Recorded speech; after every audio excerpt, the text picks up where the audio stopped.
no conceivable way that we could pretend to do justice to the subtitle of our talk. For one, George William Russell was an extremely prolific writer. Over a 41-year period of his adult life, he published 14 books of poetry, a short play, 2 books combining poetry and prose, a handful of pamphlets, many letters of correspondence, and over 120 articles for 3 philosophical journals. In addition, his extensive body of writings for 2 of the most widely read and influential weekly periodicals of his day, one was called The Irish Homestead and the other The Irish Statesman, are now collected in 3 large, very fat volumes published by Colin Smythe, which we've only glanced at. In addition, Russell's life cannot be well encapsulated or summarized. Behind each song, there are notes not heard and verses too precious to sing. Even the biographies written by those who knew him seem to provide but partial glimpses through distorted lenses. Russell's public life was a paradise in motion, touching the lives of famous movers of literature, art, and politics, and many others uncounted and names unknown. But that seems to be only the visible portion of an enormous iceberg. Ours will likewise be a partial sketch, whilst precariously perched on the shoulders of giants. And those giants are in the form of 2 main books from which the material for this forum has been drawn. First and foremost is The Descent of the Gods, comprising the mystical writings of George William Russell, A.E., edited by the 2 founders of the Institute of World Culture, Nandini and Raghavan Iyer. It is the only literary work of this magnitude that was co-edited and authored by them. Completed in 1978, but not published until 1988, this neglected volume of diligent scholarship and spiritual insight is an example of the Iyers' tireless devotion and collaboration. With a 78-page introduction and over 100 pages of footnotes, it includes a brilliant and succinct summation of the non-sectarian mystical philosophy of which both Russell and the Iyers were luminous expounders. And it brings together all the mystical prose of Russell into one volume, one collection, arguably the heart and essence of his contribution to the Irish literary renaissance.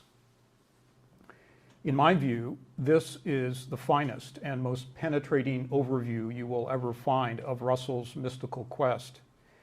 That quest, as mentioned in their preface, was, quote, to bridge eternity and time. Russell is vibrantly portrayed here as not only belonging to a long lineage of the, quote unquote, the homeless tribe of mystics and spiritual exiles, but also as a true hero and seer whose, quote, greatness of soul and love for humanity was exemplified in his calm renunciation of personal goals and single-minded commitment to a life of altruistic service. Secondly, we are drawing from the work of Henry Summerfield, published in 1974, called That Myriad-Minded Man, a biography of G.W. Russell, A.E. In the opening chapter, a 2-paragraph summary of Russell's life is cast. Mystic and patriot, poet and discoverer of poets, painter, journalist, practical rural economist, and proponent of a more humane social order. And by the way, we're going to be showing, you'll see as we go through the slides, there's probably maybe a dozen or maybe 2 dozen painted images, and those are all Russell's paintings. But Summerfield warns us that especially when inserted into historical context, none of his activities were insignificant. And, quote, no resume of his achievements does justice to him or explains why he was for so many years one of the best loved men in Ireland. His greatest accomplishment was the creation of his own character, unquote. This helps to explain the extraordinary affection bordering on hero worship, which he inspired in the most diverse persons. Not only does Russell glowingly appear in the memoirs of dozens of his talented literary contemporaries, but was beloved by countless common folk, including hesitant soldiers who knocked at his door in Dublin, seeking his blessing before they joined the troops in World War I. To some, he was both sage and saint. Never having been to college, such were his insights into both literature and the practical details of social and political reform that in later life he was given 2 honorary doctorates, one from Yale and one from Trinity College in Dublin. He was offered a position in the Senate, which he refused as Ireland gained its independence, and was repeatedly consulted by 2 British prime ministers. In 1934, age 67, he was called to Washington, pleaded to come to Washington to personally advise President Roosevelt and Henry Wallace, the Minister of Agriculture, among other senators and legislators, regarding the national crisis of 20 million unemployed. Clearly, his prophet-like ardor was combined with the capacity of enabling others to share his own vision. Moreover, he had the rare ability, not only through his writing and painting, but by his presence and words, to impart a living, visceral sense of the divine dimensions of nature and of the noble grandeur enshrined in human purpose. Summerfield documents how A.E.'s overflowing magnanimity found friends everywhere, many who left his company feeling enchanted and uplifted, more educated in the best sense of the word, and somehow transformed, having been ushered into a realm, quote, in which they had never before believed, unquote.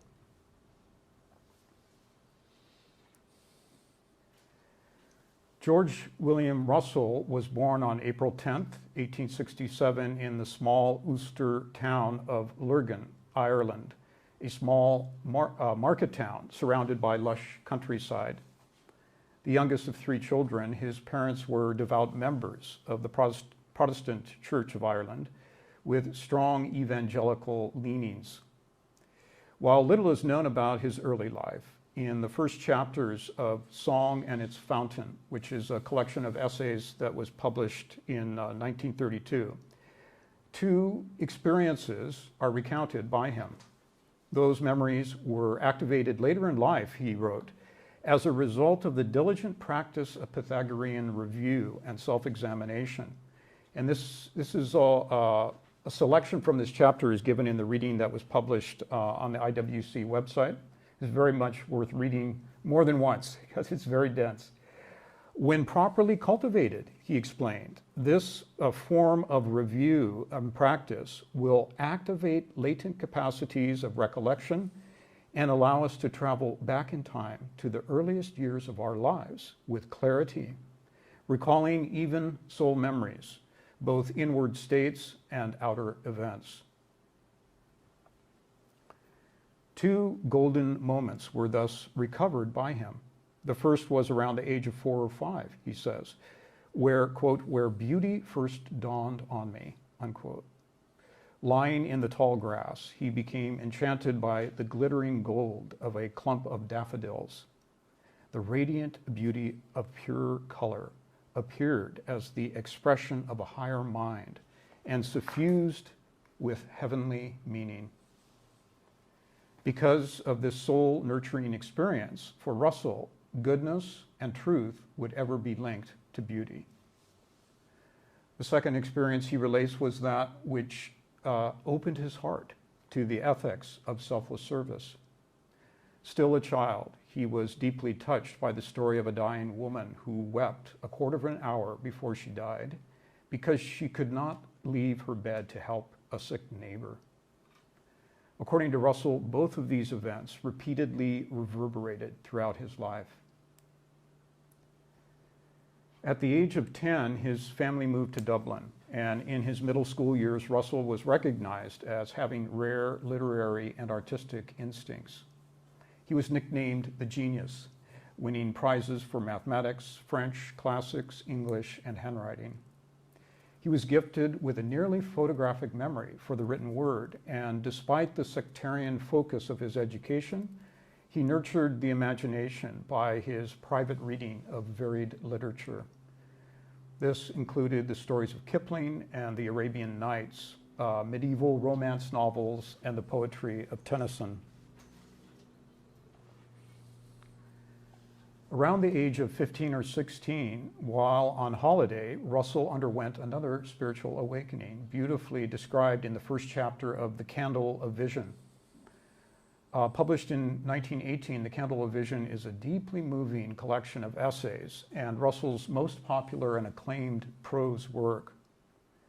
The Ayers called it, quote, the autobiography of a mystic, which stands with other timeless mystical texts as a compelling diary of the inner life, intimate yet accessible, unquote. In the first chapter, titled Retrospect, Russell describes the, quote, pure, holy, and beautiful experiences, unquote, which washed over him in his teens. Through them, he became distinctly aware of an eternal pilgrim, the immortal soul within his own nature, who was the true owner and heir of the body, he wrote.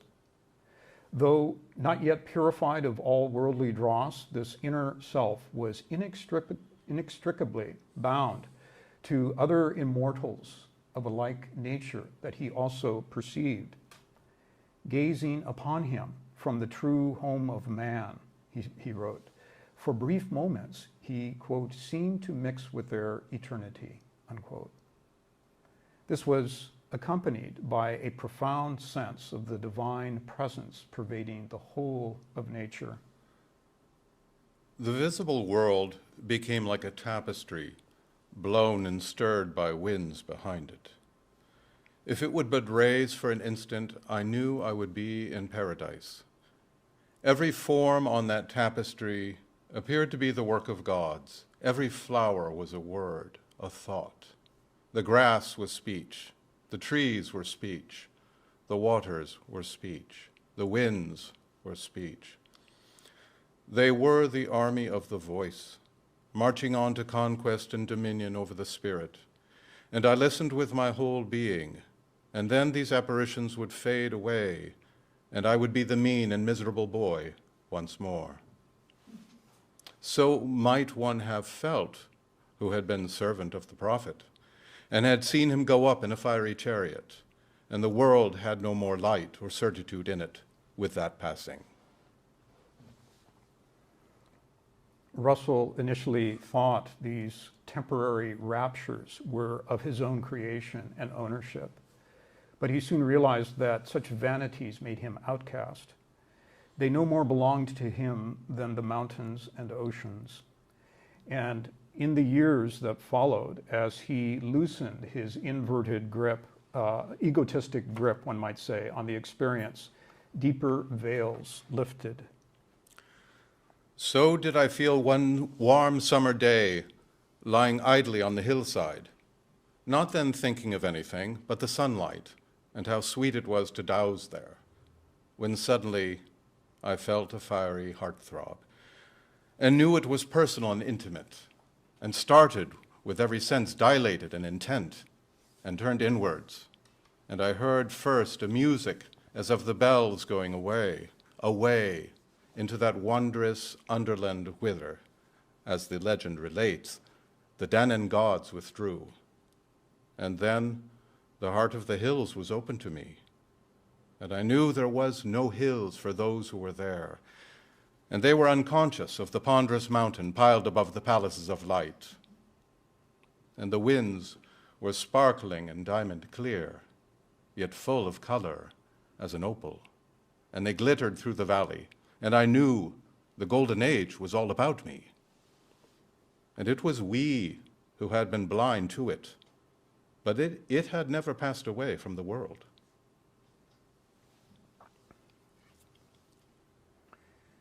When Russell left formal schooling in 1884, he was, by his own account, untrammeled by the least trace of skepticism. quietly guarding his desire to discover, quote, the alchemist's elixir of life and the philosopher's stone, unquote. His first love being drawing and painting, at 13 his parents had enrolled him in evening classes at the Metropolitan School of Art in Dublin. At 18, he also enrolled in the Royal Hibernian Academy, where he startled teachers and fellow students alike with renderings of his visionary experiences. He actively drew upon mythic archetypes and ancient landscapes as stimulus. The gift of seeing radiant and majestic visionary beings remained with him throughout his life, and their clear and distinct forms are preserved in many memorable sketches. Had he pursued painting with greater singularity, art critics later suggested, he might have been among the greatest painters of his era. The first 2 years at the Art Academy marked a turning point in several ways. Not by chance, but by a karmic law he later called spiritual gravitation. He met William Butler Yeats and Charles Johnston. Yeats was 2 years his senior, also at the Academy, and already a fiery poet. Like many distinguished minds of his day, Yeats's longing for spiritual nourishment was left unsatisfied by Orthodox Christianity. Though they had many differences of outlook in later years, Yeats, at first, was both comrade and mentor, encouraging Russell's poetic explorations and introducing him to many literary circles in Dublin. 13 years after they met, Yeats also introduced Russell to Horace Plunkett, an educated and devoted philanthropist who partnered with Russell in a well-conceived system of rural poverty amelioration and cultural renewal. Despite his own lifelong efforts at poetic verse, Russell always considered Yeats as, quote, the best and most beautiful, unquote, poet in all of Irish literature. Charles Johnston was to become a skilled classical scholar with a working knowledge of Latin, Greek, and later Sanskrit, who had already begun translating sacred texts of the ancient world into English. Through Johnston and Yeats, Russell received his first introduction to Eastern philosophy and theosophical writings. This appears to have begun with the Upanishads, the Bhagavad Gita, and The Light of Asia by Sir Edwin Arnold, which is an introduction and story of the life of the Buddha and the Buddha's awakening. In a letter to a friend, he wrote, quote, to contain such godlike fullness of wisdom on all things, I feel the authors must have looked with calm remembrance back through 1,000 passionate lives, ere they could have written with such certainty of things the soul feels to be sure. Russell was also introduced through these two new friends to A.P. Sinnett's work on the occult world and esoteric Buddhism, along with Mabel Collins' mystical guidebook, Light on the Path. Russell was deeply inspired by the rules of discipleship and nonviolence, requiring complete self-conquest and renunciation found therein. He wrote to his friend Carrie Ray that there was more religion in this little book than in the entire Old Testament. But it was due to Isis Unveiled, a master key to the mysteries of ancient and modern science and theology by H.P. Blavatsky, first published in 1887, which had ignited an international intellectual fervor, that Russell began to apprehend the logic of an overarching philosophical framework that helped him to interpret what he had already stumbled on through internal visions. In Blavatsky, he found that his own, quote, first crude guesses about the nature of God, unquote, corresponded to the conceptions of the early Rosicrucians, the Pythagoreans, as well as the sages of Tibet. And in doing so, he realized his kinship with countless mystics and seers throughout the ages. Later in life, Russell also became certain that spiritual verities would provide the basis for a radically new form of harmonic social and political organization. In his novel, The Interpreters, It's actually a short story, a work of fiction by Russell published in 1922. He suggests that political systems and human institutions alike have their rightful hidden basis in spiritual cosmology and transcendental law. By 1885, age 18, Russell had begun immersing himself in a disciplined intellectual regimen and a deliberate fostering of his spiritual experiences through meditation. He longed to go to India to study under adepts. Illumined by the idea that esoteric wisdom was the common origin and undercurrent of every great religious and philosophical tradition, he read deeply and widely. He returned to the New Testament and Plato, and later explored the Chaldean oracles, Hermetic writings, the Tao Te Ching, Sufi poetry, and Celtic mythology, as well as poring over many ancient Hindu texts and their commentaries. He also extended his exposure to poetry and literature in general, including Whitman, Emerson, and Thoreau. For Whitman's Leaves of Grass, he expressed an enthusiasm almost as great as he showed for other scriptures. Quote, "I looked upon Whitman as the greatest friend I have. He is the new evangelist of love and of universal brotherhood." Unquote. Around the same time, Russell began a series of paintings depicting the gradual evolution of primitive humanity within the mind of God. Several of these he discarded as failures, but one picture captivated him. It was of the archetypal man newly emerging in the divine mind. As far as we know, the original illustration has not been preserved, but this is a later mural that Russell painted that we think is probably similar to what he had depicted. And this whole story is recounted again very beautifully in The Candle of Vision in a chapter called Imagination.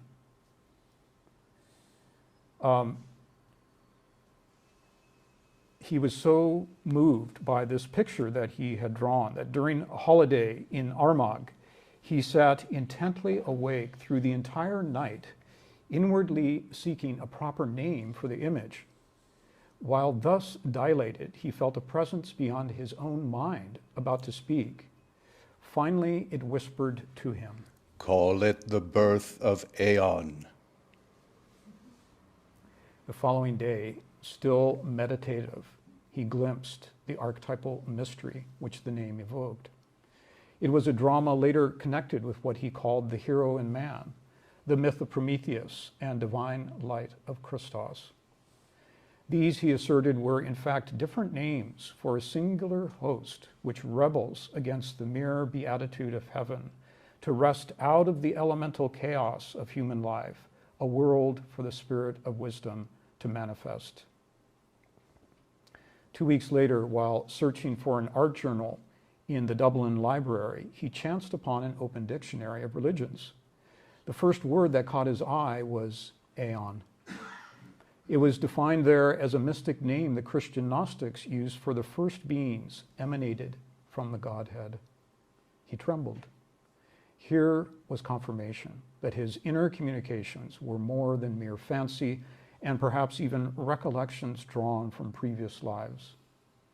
When he began submitting verse and prose to public press, he signed them with the diphthong AE, the first sound of aeon, though it was split into the initials AE by the printer. And here we touch upon one of the key themes of the day, which was a perpetual inquiry for Russell. It is the mysterious origin, nature, right use, and function of imagination. Up to this point, Russell himself was uncertain whether and in what manner the mystic experiences which washed over him were the self-deluded psychic fantasies of egotism or authentic mirrorings of divine truths. I believed then and still believe that the immortal in us has memory of all its wisdom. Or as Keats puts it in one of his letters, there is an ancestral memory in man, and we can, if we wish, drink that old wine of heaven. This memory of the Spirit is the real basis of imagination. And when it speaks to us, we feel truly inspired. And a mightier creature than ourselves speaks through us.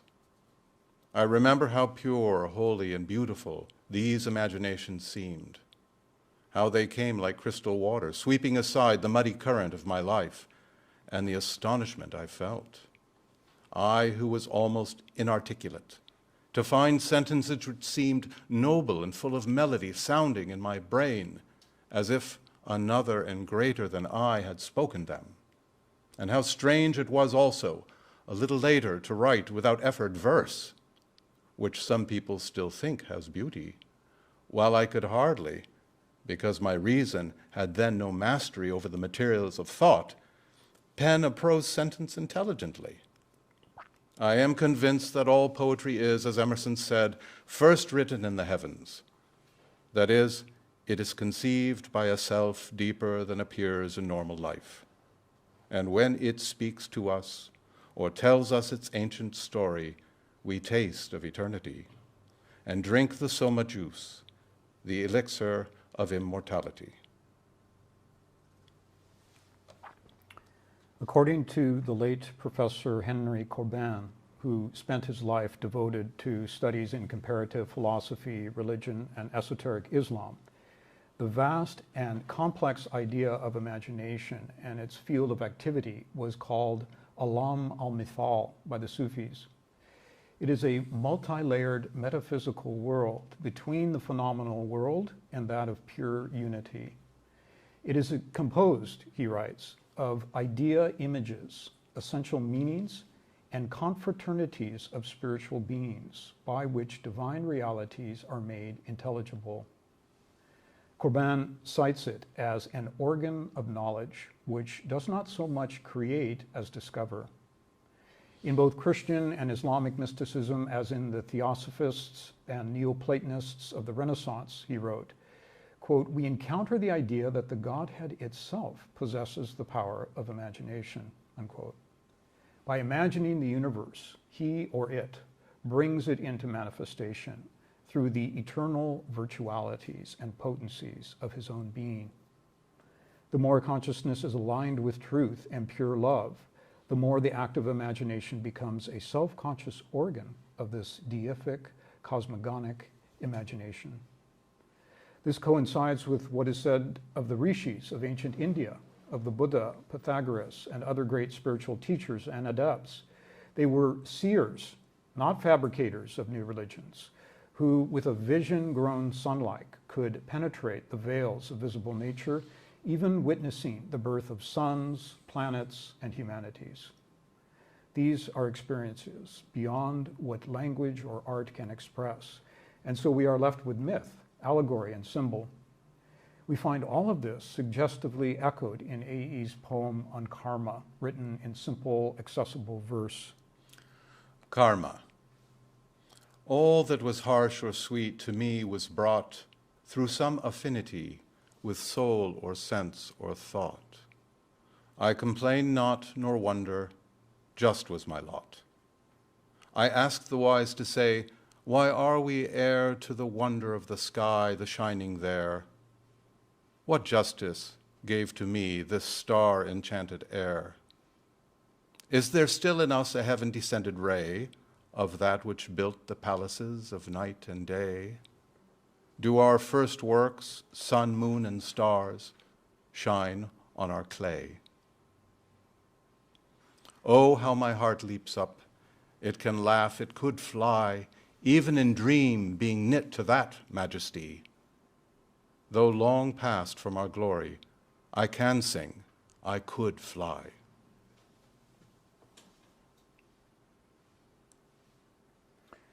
In 1885, Charles Johnston started the Hermetic Society in Dublin for the study of Eastern philosophy and kindred subjects. Yeats became its chairman and Russell an avid contributor. Other seekers, writers, poets, and mystics began to gather round. Later that same year, the group adopted a charter to establish itself as the Dublin Lodge of the Theosophical Society. Though Russell called himself a theosophist, he did not join immediately, seeking to rely more on his interior experiences. However, in addition to his deepening studies, he took occasional trips to London, where he met and experienced the brilliance of the incomparable H.P. Blavatsky, the founder of the modern theosophical movement. Russell referred to Blavatsky as, quote, a cosmos in an alien woman's body, unquote. At that time, Blavatsky was engaged in finishing her magnum opus, The Secret Doctrine, the synthesis of science, religion, and philosophy, published in 1888. Once it was sent to the publishers, she visited the Dublin Lodge. And around this time, W.Q. Judge, who was a co-founder of the society and who was born in Dublin, also visited. Judge possessed an unmatched brilliance in translating and condensing the challenging teachings and technical language of the Secret Doctrine into literature more accessible to the common reader. And Russell later wrote that Judge, quote, never spoke of what he did not know, and was the wisest and sweetest man he had ever met, and for whom he had more reverence than any other human being, unquote. Shortly thereafter, Russell formally joined the society. For the next 7 years, his life revolved around it. Besides attending thrice weekly meetings while writing poetry and prose for theosophical journals and doing his share of lecturing, A.E. became part-time vice president, secretary, and treasurer. Though he had been slower than his comrades to formally commit, once he did so, he never turned away. However, after the the death of H.P. Blavatsky in 1891 and W.Q. Judge in 1896, Russell found the leadership of the International Society intolerably lost, as he put it. As the head of the Dublin Lodge at that time, in 1896, he withdrew the charter, changed the name to the Hermetic Society, but continued to write and lecture on theosophy, nurturing other students and inquirers. From many accounts, his was never a cold repetition of doctrine, but a synthesis of intellectual acuity with poetic elocution that sought to awaken awareness of vibrant hidden realities. This continued until the last years of his life. The society which Russell led should not be confused, as it sometimes is, with the earlier group that was led by Johnston, nor with a secret society in Great Britain which Yeats had joined and which called itself the Hermetic Students of the Golden Dawn.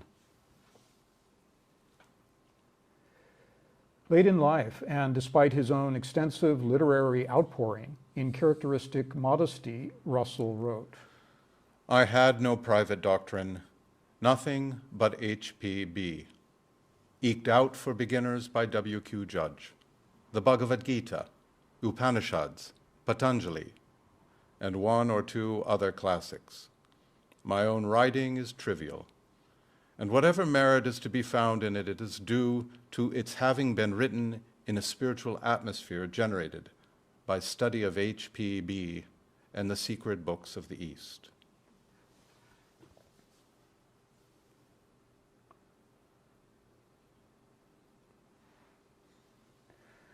From as early as 1880, Russell had decided his loyalties to his mystical commitment and his aspirations to be a painter were in conflict, and he gave up painting for a time.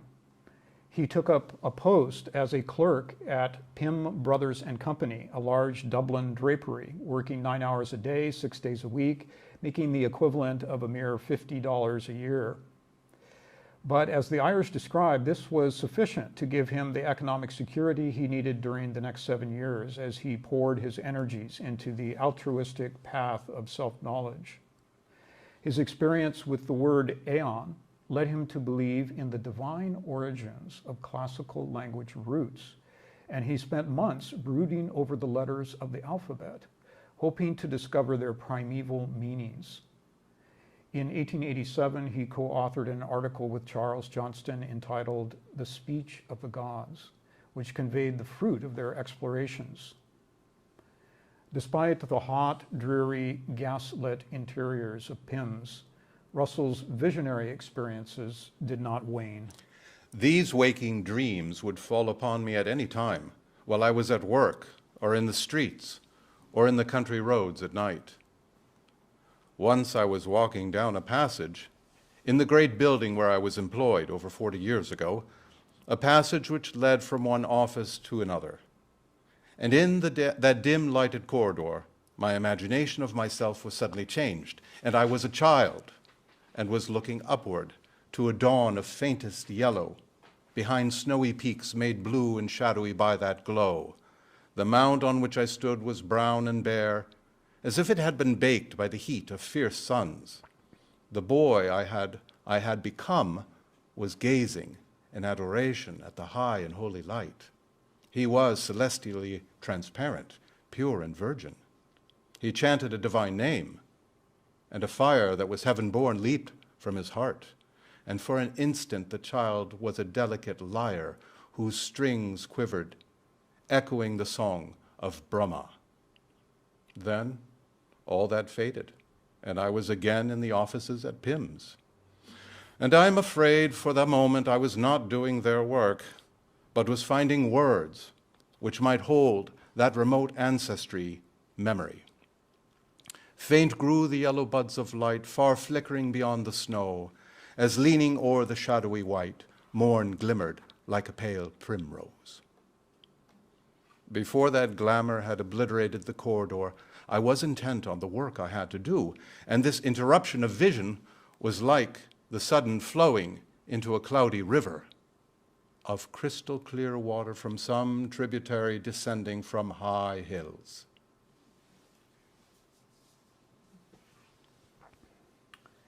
In 1891, Russell moved from his parents' home to the homestead. This was a Georgian row house which a Scottish engineer and his wife had purchased and put at the disposal of the Dublin Lodge and a resident community of seekers. In this congenial atmosphere, he gradually felt his weaknesses and uncertainties beginning to fall away. The 7 years I lived there were the happiest in my life. How fortunate I was to be drawn into companionship with 6 or 7 others, all, as I think, wiser and stronger than I was then. Seeds born in me began to blossom in that gracious air, and what before was but flickering of a mystic communion began to glow to almost steadfast light. Out of this companionship came all that was best in my poetry. Every delicacy of perception had its growth among these friends of my youth.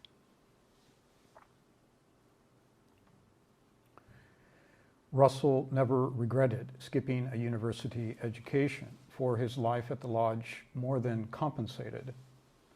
During his years with the homestead and beyond, he wrote of his training and self-discipline as centered on the study of the secret doctrine. This is evident in many of his articles and poems.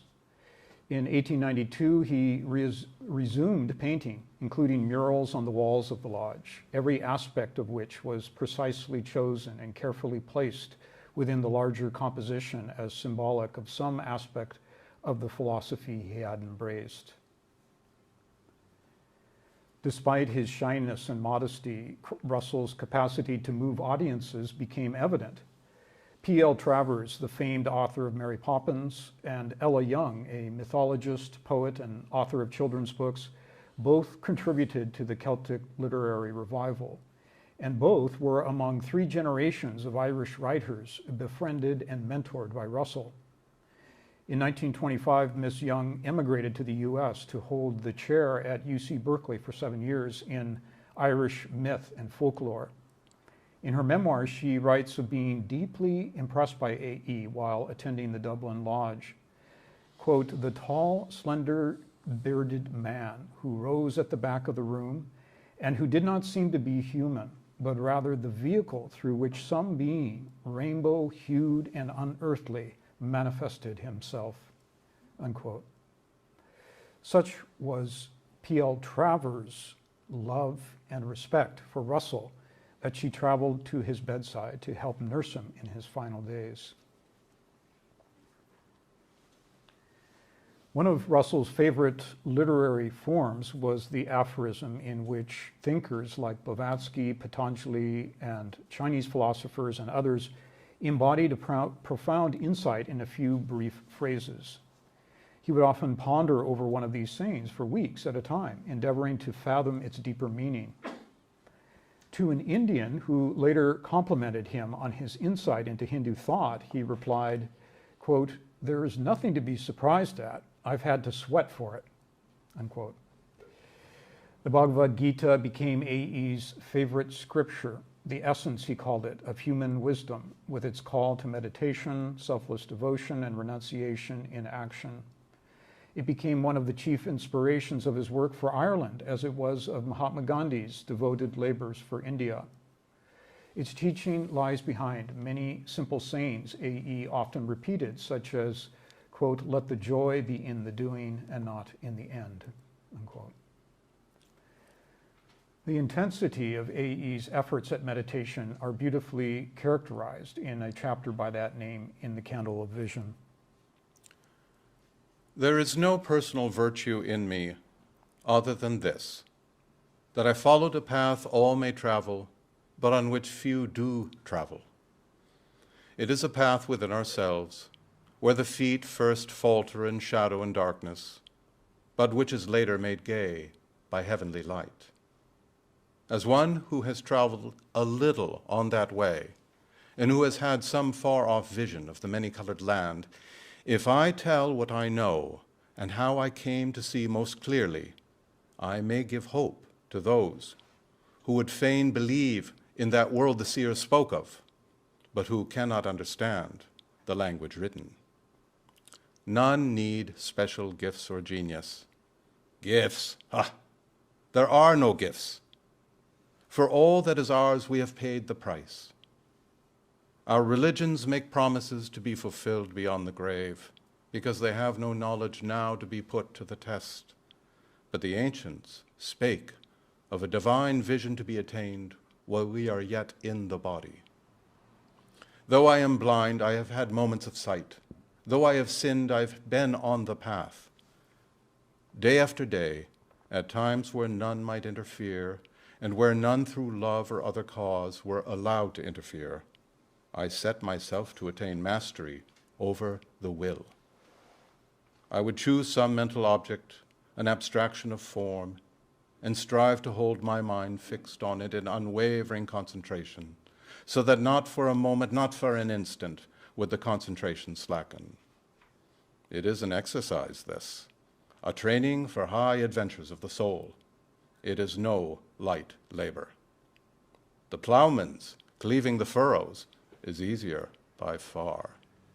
5 minutes of this effort will at first leave us trembling, as at the close of a laborious day. It is then we realize how little of life has been our own, and how much a response to sensation, a drifting on the tide of desire. Let us persevere, and the turmoil increases, and our whole being becomes vitalized, the bad as well as the good. The heat of this fervent concentration acts like fire under a pot, and everything in our being boils up madly.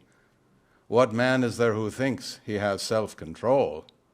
He stands in the shallow waters, nor has gone into the great deep, nor has been tossed at the mercy of the waves. But the ancients who taught us to gain this intensity taught it but as preliminary to a meditation which would not waver. The meditation they urged on us has been explained as the inexpressible yearning of the inner man to go out into the infinite. But that infinite we would enter is living. It is the ultimate being of us. Meditation is a fiery brooding on that majestic self. We imagine ourselves into its vastness. We conceive ourselves as mirroring its infinitudes, as moving in all things, as living in all beings. We try to know it as it knows, to live as it lives, to be compassionate as it is compassionate. We equal ourselves to it, that we may understand it and become it. What a man thinks that he is, that is the old secret, said the wise. We have imagined ourselves into this pitiful dream of life. By imagination and will, we re-enter true being, becoming that we conceive of. On that path of fiery brooding, I entered.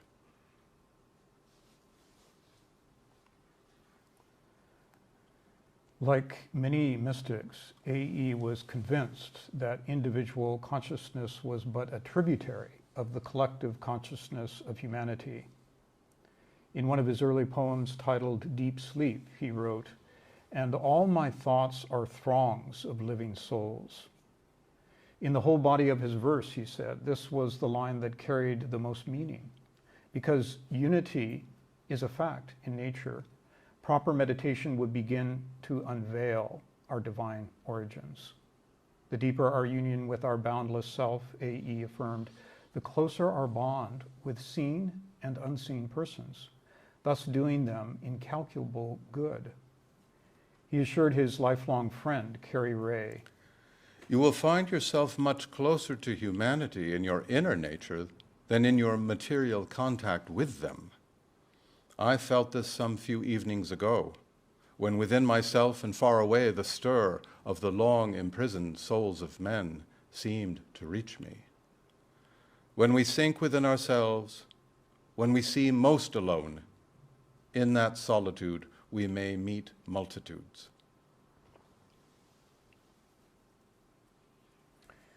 In his short story, The Meditation of Ananda, Russell tells of a lone ascetic who hears of the most noble of all meditations ordained by the Buddha.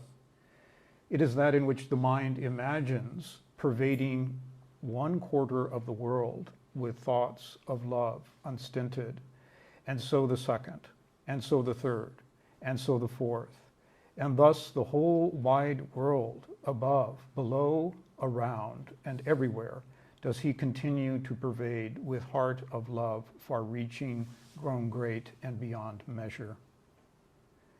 In Russell's tale, through this self-conscious attunement to boundless compassion, Ananda thereby inspires a king to release his enemy, a child to relieve the loneliness of a prisoner, and a teacher and his disciples to share the sacred Dharma with an outcast leper.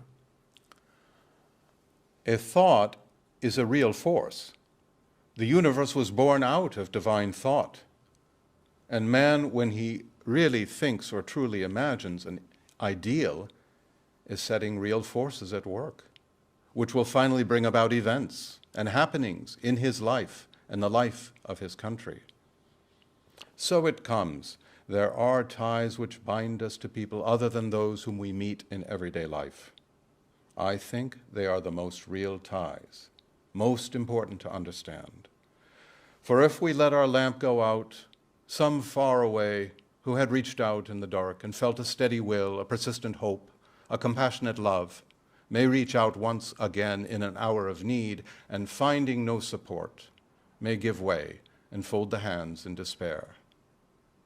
Often we allow gloom to overcome us, and so hinder the bright rays of their passage. But would we do so? Would we do it so often? If we thought that perhaps the sadness which besets us, we do not know why, was caused by some one drawing nigh us for comfort, whom our lethargy might make feel still more his helplessness, while our courage, our faith, might cause our light to shine in some other heart, which as yet has no light of its own.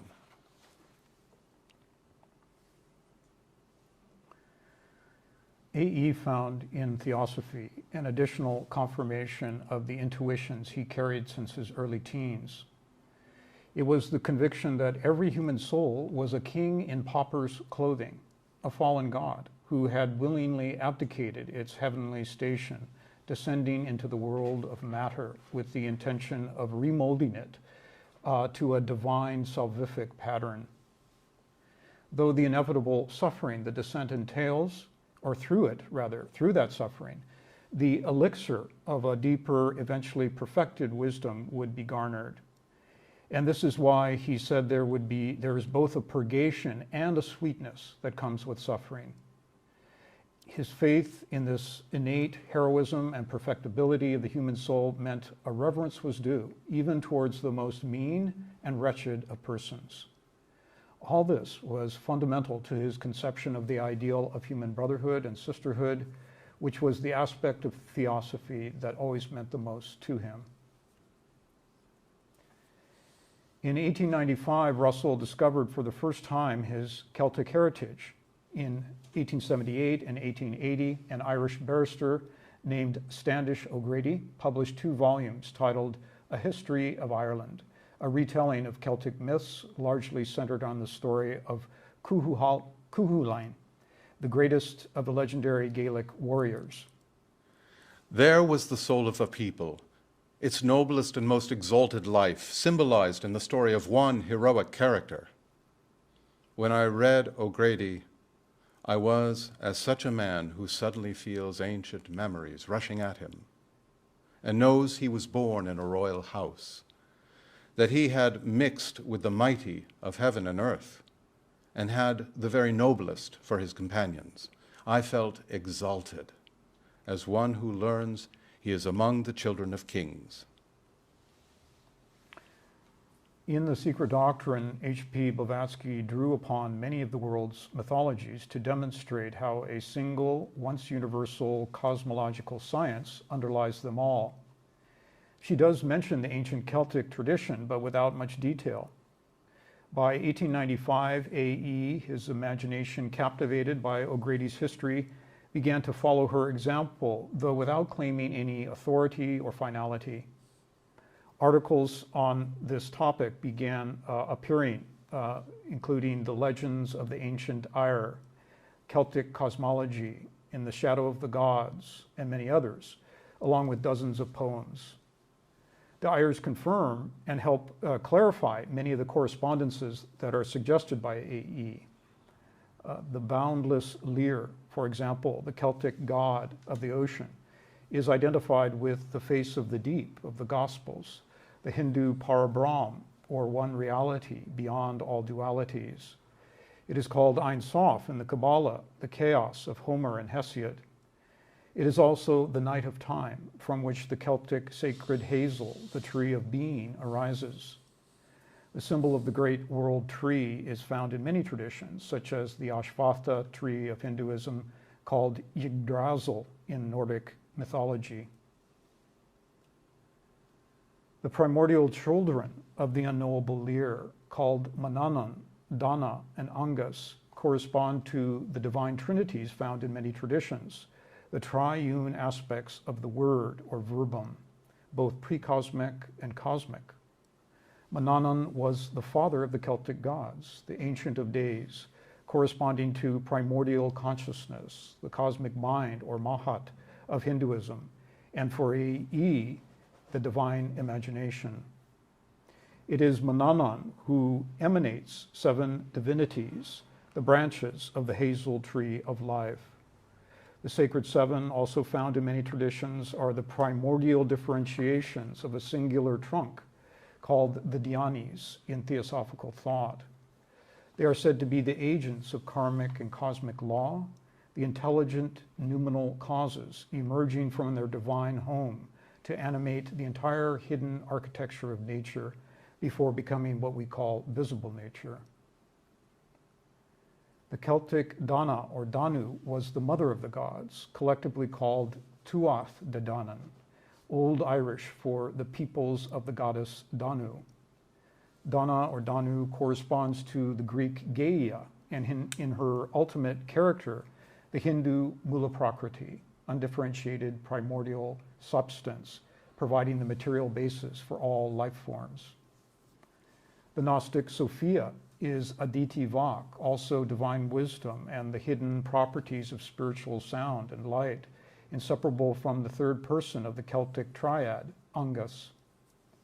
Angus at one level corresponds to the Tibetan Fohat, cosmic energy, the Greek Eros, and Hindu Kamadeva. It is the Vedic principle of divine love, which first connects being with non-being and binds spirit to matter heaven to earth on every plane. In the Gaelic myths, Angus Og is the Celtic spirit of love and beauty, whose golden harp draws away all persons to discover their own relation to deity. A.E. gave us a series of poetic names to this triune source of the great chain of being. He called it the magician of the beautiful, the Mount of Transfiguration, and the Mighty Mother. In line with its innumerable aspects and personifications found in the tales of Celtic mythology, he saw it as the inexhaustible fountainhead of aesthetic expression, heroic action, and mystic illumination, giving rise to diverse expressions of creativity in the arts, religion, and philosophy. The search for its origin, summarized the Ayers, was A.E.'s hallowed mission as mystic and artist. Just as H.P.B. explained regarding the Greek and Hindu pantheons, A.E. taught that the Celtic gods are not only universal metaphysical abstractions, they are also ever-active potencies in human and cosmic evolution, as well as beings who descend into incarnation as avatars, adept kings and queens, sages, heroes, and spiritual teachers. This descent of the gods was allegorically depicted in the various cycles of Celtic mythology recorded in medieval texts, though degraded from their origins in the oral traditions of the Druidic bards. Like the Hindu Rama and Krishna, such godlike beings appear at critical turning points in human history in order to overcome the forces of darkness and ignorance threatening to envelop humanity and to guide the wheel of evolution towards universal enlightenment. Quote, revealing the spiritual character of the race to itself, unquote. A.E. became convinced that Ireland was as sacred as India or Tibet, one of the pivots on which mankind's spiritual destiny had turned and was destined to soon turn again. After his first visit to the United States in 1928, he felt the same about America. And in the following passage, when the word Erie is mentioned, of course, he's referring to Ireland. A form of Erin, right? The genius of the Gael is awakening after a night of troubled dreams. It returns instinctively to the beliefs of its former day and finds again the old inspiration. It seeks the gods on the mountains, still enfolded by their mantle of multitudinous traditions, or sees them flash by in the sunlit diamond airs. How strange, but how natural is all this. Hence it may be the delight with which we hear Standish O'Grady declaring that the bardic divinities will remain, quote, nor after centuries of obscuration is their power to quicken, purify, and exalt yet dead. Still they live and reign, and shall reign. After long centuries, the voice of a spirit ever youthful, yet older than all the gods, who with his breath of sunrise-colored flame jewels with richest lights the visions of earth's dreamy-hearted children, no other voice has power to lure. There remain only the long heroic labors which end in companionship with the gods. These voices do not stand for themselves alone. They are heralds before a host. No man has ever spoken with potent utterance who did not feel the secret urging of the dumb, longing multitudes, whose aspirations and wishes converge on and pour themselves into the fearless heart. The thunder of waves is deeper because the tide is rising. Those who are behind do not come only with song and tale, but with stern hearts bent on great issues, among which, not least, is the intellectual liberation of Ireland. That is an aim at which some of our rulers may well grow uneasy.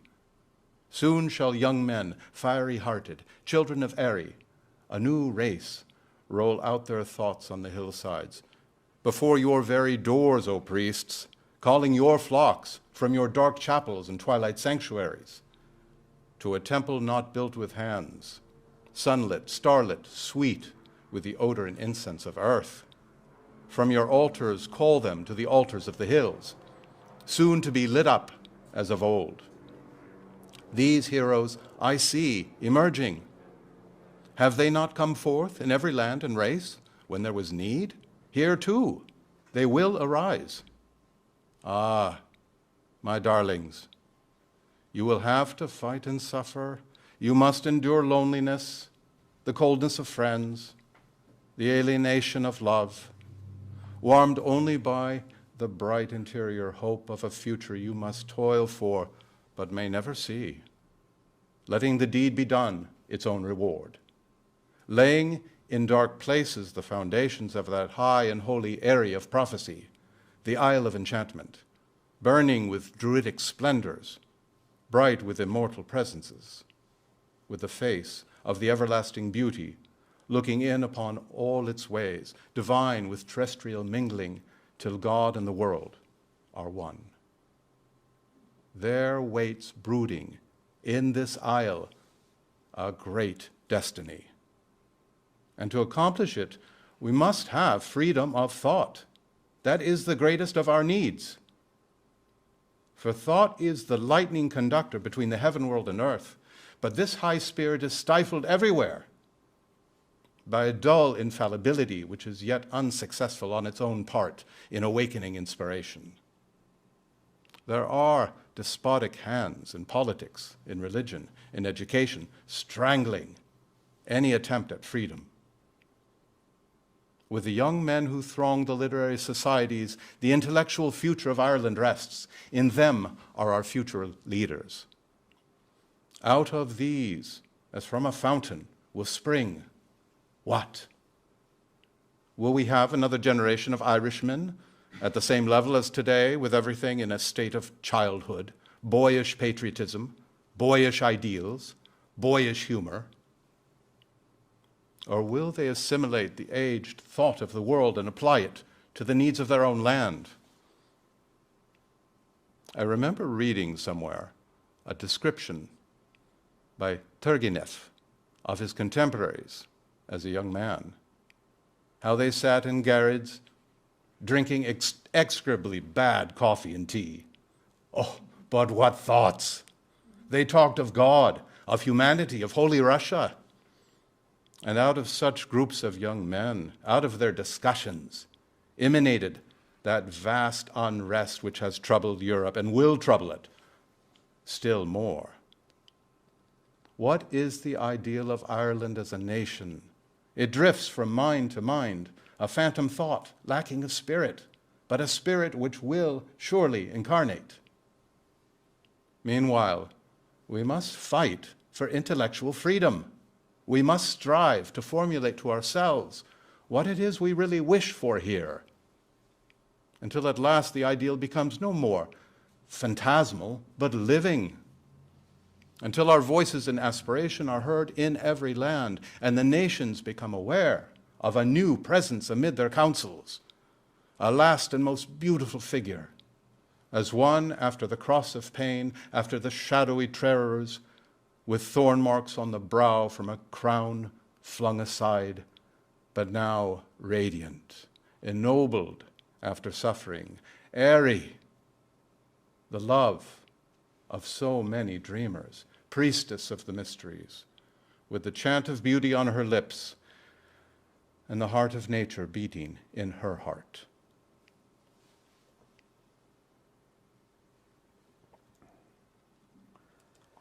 At the end of the 19th century, two monstrous issues racked the Irish countryside: poverty and faction.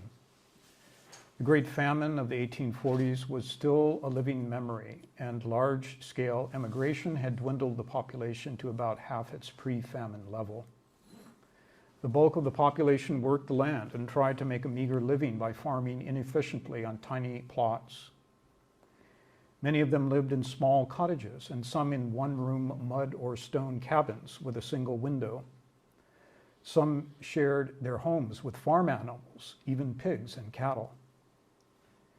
A journey to the nearest small town did little to brighten peasant life. Devoid of culture, such villages had nothing to offer but drab, dirty streets, shops meagerly stocked with a jumble of overpriced goods and the false solace of a public house. The poverty was greatly aggravated by fierce antagonisms, both economic and religious. While the bulk of the land was owned by a Protestant aristocracy, most of the tenants, except in Ulster, were Catholic. While the proximate cause of the Great Starvation had been a potato blight that infected crops throughout Europe, the longer-term cause in Ireland was the narrow-sighted policy of wealthy British absentee landlords who insisted on a crop of potatoes only in order to maximize profits. Once the potato went bad, there was little else to eat. The question of home rule thus often dominated political discourse. Sir Horace Corazon Plunkett was an Anglo-Irish Oxford graduate who devoted his adult life to the service of his countrymen. His altruistic devotion made it easy to see why he and A.E. should have been mutually attracted. Plunkett was well aware that land reform alone would not make the small farmer prosperous.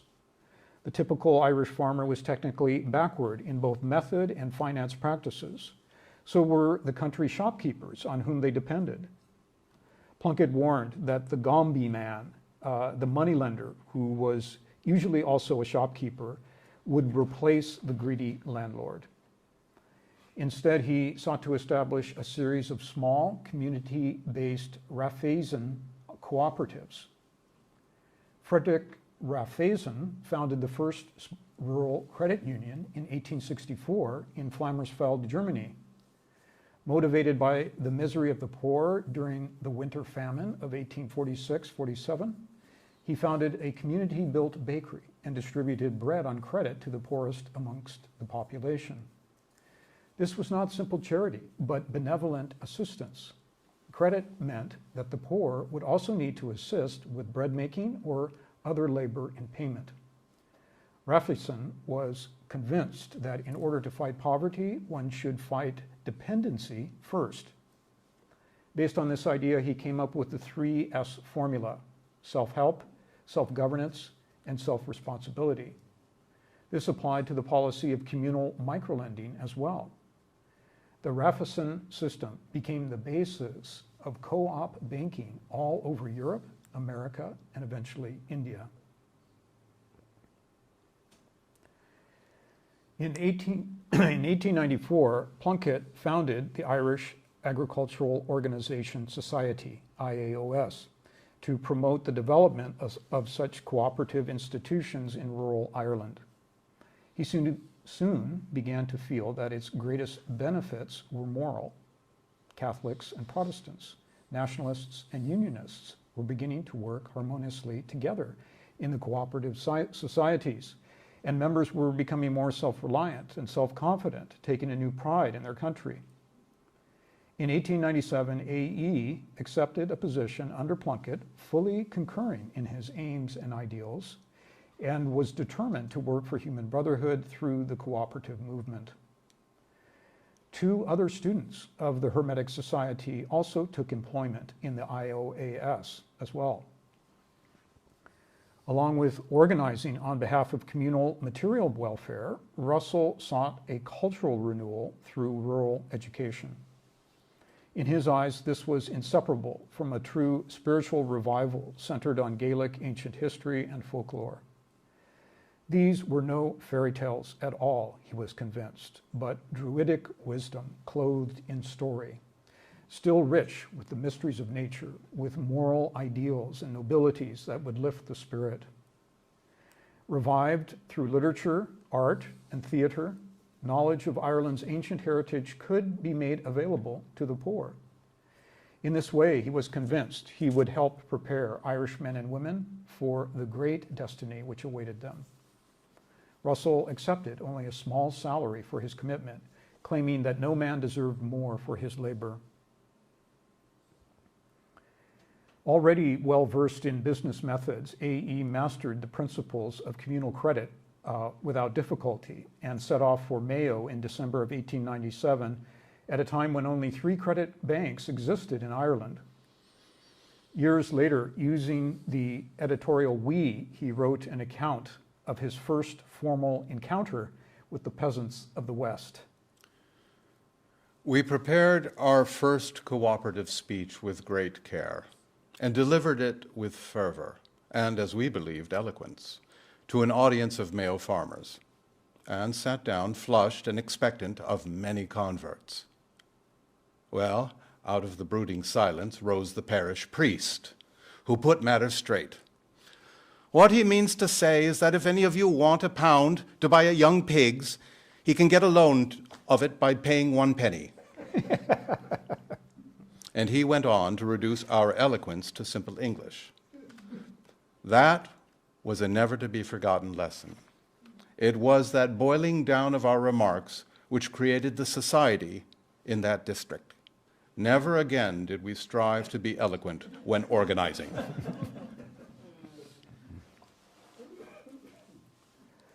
A.E.'s early fury against the priests was softened by his discovery of the loving care with which the Irish clergy of all denominations ministered to the needs of the poorest parishioners. With their assistance, Russell became a beloved prophet of the cooperatives, traveling each year all over Ireland. Along with a keen understanding of the practicalities, he always emphasized that the basis of the cooperative movement, quote, was the divine law of brotherhood. And if each lent a hand to each, the industrial redemption of Ireland would be a certainty, unquote. 13 years later, there were over 900 cooperative societies in Ireland, representing over 100,000 members, and 300 agricultural credit banks with an annual turnover of 3.3 million pounds. That's over 100 million pounds in today's currency. 13 years.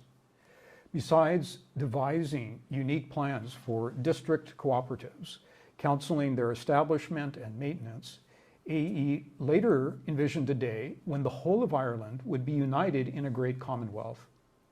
Within each district, individuals would develop a deep sense of local community while sharing an intensity of life such as had existed in the city-states of ancient Greece and medieval Italy. At the same time, each district would be linked in a vast network of such cooperatives, allowing for both socialist and capitalistic enterprise. Though the Irish cooperatives were adamantly apolitical, A.E. envisioned them as a basis of a harmonic system wherein a democratically elected central parliament would arbitrate when separate interests clashed, would rule in other fields, and would maintain the personal liberty of citizens. The greatest need of a democracy, he felt, was for a respected elite, an aristocracy based on merit, on clarity and brightness of intellect, altruistic insight, and purity of moral character, for authentic voices that could speak and inspire on behalf of the whole. And he believed that this model was one that was in line with that which had been established by the ancient Gaelic clans. Despite the immediate successes, this was grueling work with travel by open carriage or by foot, without healthy meals or a clean place to rest. But Russell was seeking to reawaken the latent soul force of a nation, still flickering in the heart of many a peasant. Occasionally, Russell also encountered comic incidents. In one case, a man asked for a loan from the credit union in order to buy a suit. When the democratically elected committee appointed to decide on such matters warned that this was not productive, the young farmer explained that it would result in his marrying a girl who owned 2 acres, a pig, and 25 pounds. He was given the loan.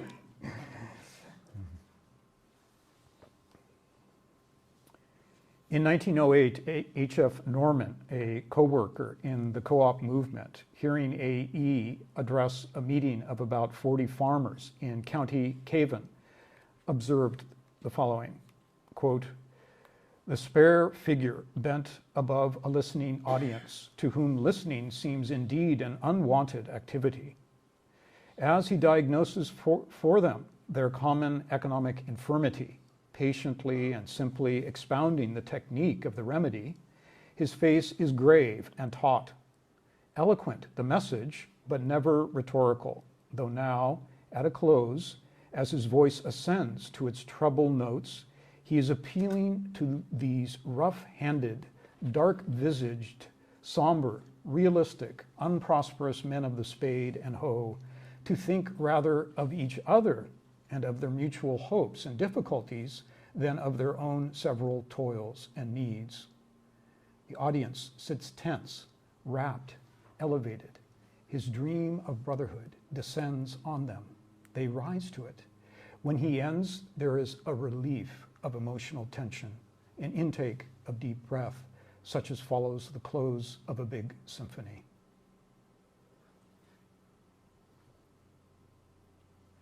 Some peasants once missed the church service on a minor festival in order to hear A.E. speak, and one of them made the excuse to the parish priest.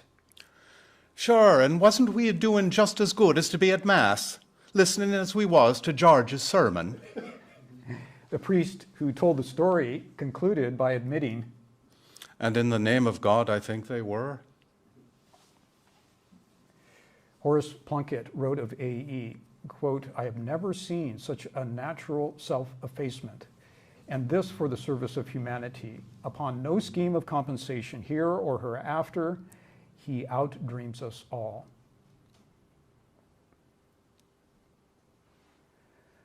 Russell also thrilled in befriending farming families who, like himself, could sometimes glimpse the elemental fairies and the immortal presences in their midst. On one occasion, a handsome old farmer named Caden Moore told him how in his youth he had spent a night in a fairy palace underneath Mount Nephin, and how he had once seen Queen Maeve, whom he called the beauty of all beauty, a local personification of the earth goddess representing the sacred isle itself. This inspired A.E.'s lilting poem, The Gates of Dreamland.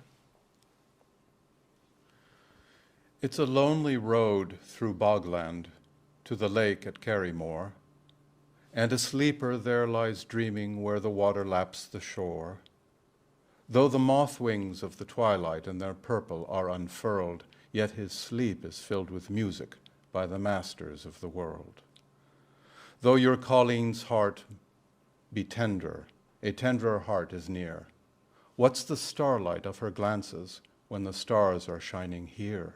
Who would kiss the fading shadow when the flower face glows above? 'Tis the beauty of all beauty that is calling for your love. Oh, the mountain gates of dreamland have opened once again, and the sound of song and dancing falls upon the ears of men. And the land of youth lies gleaming, lit with rainbow light and mirth, and the old enchantment lingers in the honey heart of earth. In an article in which he contained this poem, A.E. addresses the reader and says, "Is this dream or is this real?" And then he gives the reply. Do not ask me too strictly. All things are dream, save only the spirit which gazes on the phantasmagoria.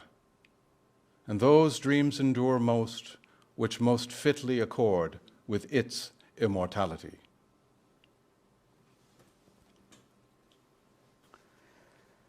After only a few months, Plunkett realized that A.E.'s extraordinary abilities fitted him for more than the founding of credit banks, and he now appointed him assistant secretary to the organization in the Dublin office.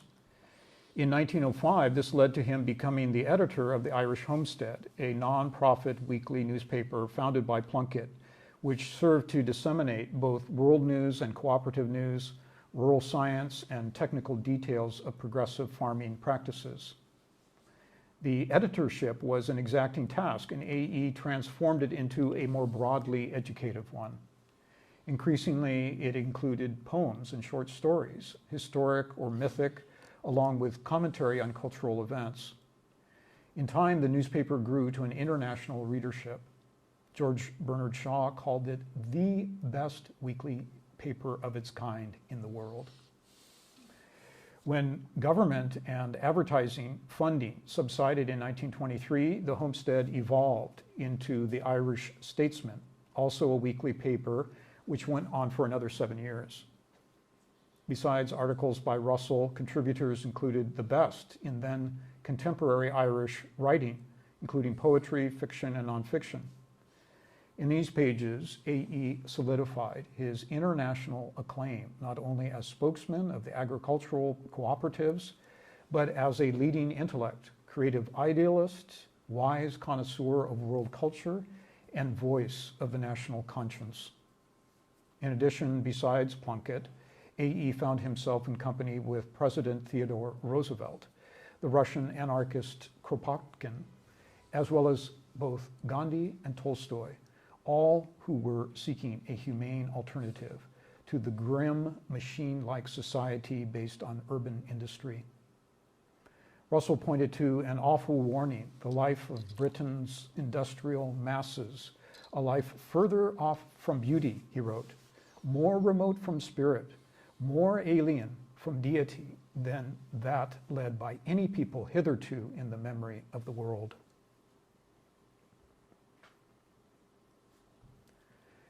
In June 1888, Russell had taken an hour off of work to marry Violet North, a poet, mystic, and devoted student of theosophy. So little publicity was given to the occasion that when Yeats met the couple a few days later, A.E. casually announced, "By the way, I may as well tell you we were married." In the years following, the couple gave birth to 4 children, 2 of whom tragically died in childhood. With all this going on, A.E.'s family home was at the same time becoming one of the intellectual hubs of Dublin, a city which was on the threshold of a period so brilliantly creative that it is almost legendary. Despite incessant travel to attend cooperative meetings throughout Ireland and his work as editor, while also painting and writing both poetry and prose, A.E. was tirelessly active in several literary, dramatic, and artistic circles in Dublin, and still running the Hermetic Society.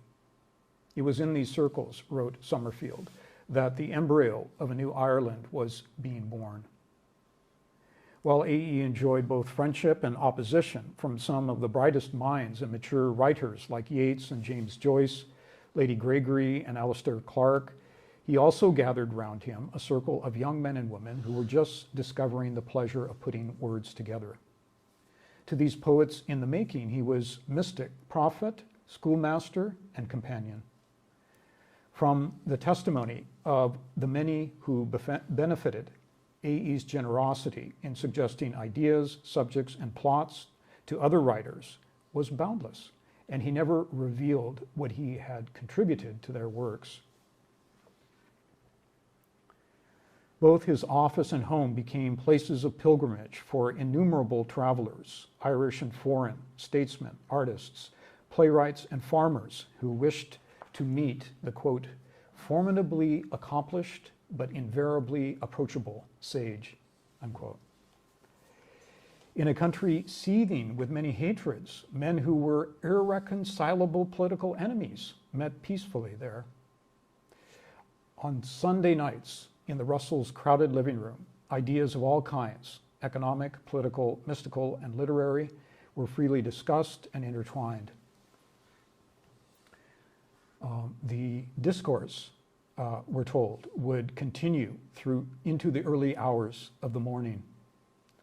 Lloyd Power, an author and art critic for the Irish Times, declared that A.E. was, quote, the best, the wisest, and wittiest talker I ever listened to in Paris, London, or elsewhere. His mind seemed to be a fountain of fire, casting beauty up everlastingly into the air.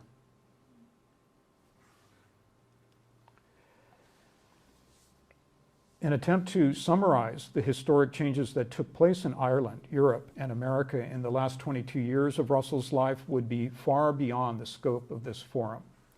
This would include events leading up to the establishment of the first National Theatre in Ireland, the Dublin Lockout, the First World War, the Easter Rising, the Irish War of Independence, and the founding of the Irish state.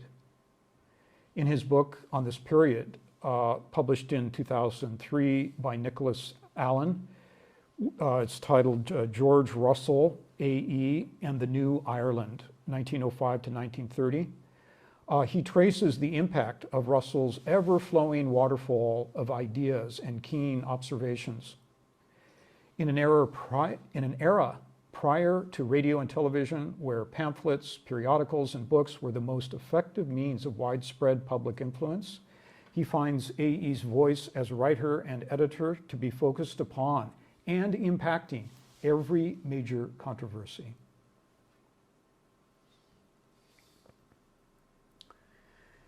Even prior to World War I, A.E. realized the Commonwealth he envisioned would not be realized in his lifetime. Deeply opposed to violence as a form of conflict resolution, he watched while much of what he helped to build was destroyed by his countrymen. He became quite certain that the spirit of the modern world and modern education will soon put an end to the folk imagination and the folk memory. After that, the farmer's boy will be thinking of scientific farming, and his literature will be the modern novel and the daily newspaper. In late July 1914, A.E. declared that the fate of Europe depended upon a handful of mediocrities. A handful of mediocrities, ignorant middlemen, he said, posing as leaders who perhaps wielded the power of life and death over civilization itself. He reflected, when people have no clear conception of a social order or a peculiar civilization to be built up, and are maneuvered into a conflict which may result in the destruction of such forms of civilization as they possess, it seems to us that the struggle is like a tale told by an idiot, full of sound and fury, signifying nothing. 48 hours after these words were published, Germany invaded Belgium. And a day later, on August 4th, the United Kingdom declared war on Germany. As Ireland sunk into chaos, Russell turned his attention and hopes towards America, his last trip to the U.S. occurring just weeks before he passed away. As William Penn wrote, "They that love beyond the world cannot be separated by it. Death cannot kill what never dies." Russell never lost faith in the ideals and living mystic realities which he found at the roots of life, buried beneath the veils of the visible twilight. His visionary experiences in the Irish hills, in the halls of Pym's, and in deep meditation convinced him that the cosmic forces and immortal heroes which the ancient bards, rishis, and seers intimated are ever present and can make themselves known to the inner eye of the receptive mind and heart. Sustained by a boundless love and perpetual fountainhead of beauty, truth, and goodness, they will rise again, he believed, to move our souls, to help give birth to civilizations yet unguessed. In the midst of World War I, A.E. published his 8th book of poetry called Gods of War. Echoing the affirmation that Blavatsky had made regarding the periodical renewal of ancient wisdom, the final poem ends with a plea for such an incarnation before the world enters the longest, darkest portion of the Kali Yuga, or the Dark Age.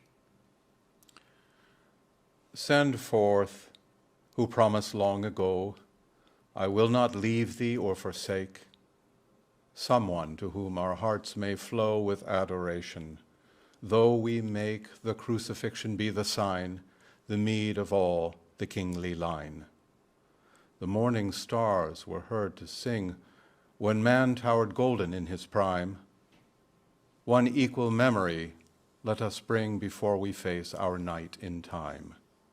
Grant us one only evening star, the Iron Age's avatar. Oliver Gogarty was a lifelong friend, poet, author, and later senator of an independent Ireland who, along with P.L. Travers, came to Russell's bedside in his final days as he was dying from cancer. Gogarty called Russell the angelic anarchist, and was irresistibly reminded of the death of Socrates. And he wrote the following: "His calm fortitude, his lovableness, made even his surgeon, whose skill must defend itself against sentimentality, turn away for a moment in tears. His friends were brokenhearted, but he was unmoved. The change in his countenance was remarkable, and the way the mind threw off the veils of death to deepen the great blue light in the eyes as he rejoiced at seeing for a moment a friend's face was something to impress the memory forever. The hero in the man looked out, and it was his friends who had to brace themselves against life with its loss.